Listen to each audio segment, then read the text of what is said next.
বুলি প্ৰতিজ্ঞা কৰিছে।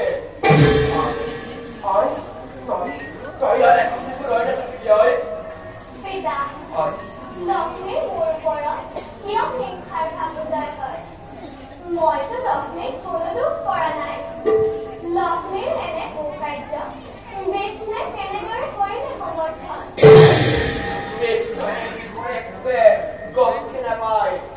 আমি বিনয়ে ৰূপতে মহাফলৰ কথা আলোচনা কৰি আছিলো।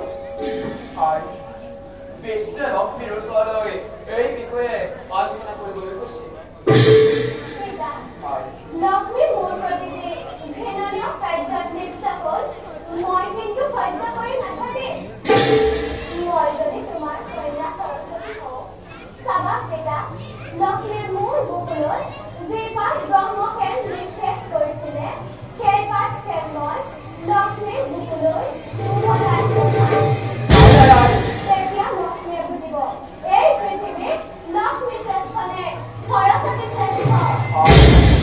এইবোৰ কৰিবলৈ একেবাৰে সময় নাই। মোক হৰণ কৰিব নোৱাৰে।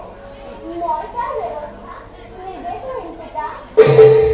মই আপনি লোৱাই তই ভালকৈ থাকিবি। তোৰ বাবে মোৰ বৰ চিন্তা লাগে। তই আপনি লোৱাই মই আহিলো। তই ভালকৈ থাকিবি। মই আপনি লোৱাই। এইবাৰ সাৱধান হোৱা লক্ষ্মী। তুমি বিষ্ণু পত্নী বুলি গৰ্বতে ধৰ্ম পাহৰি গৈছা। তুমি মোক দৈত্যলৈ বিয়া দিয়াৰ প্ৰস্তাৱ দি জগতবাসীৰ ওচৰত মোক হে অজ্ঞান কৰিছা। সৰস্বতী ইমান বুদ্ধিহীনা নাৰী নহয় যে ইংগিততে কাম কৰি যাব। চাওঁ বাৰু কেনেদৰে তুমি মোক দৈত্যলৈ বিয়া দিয়া।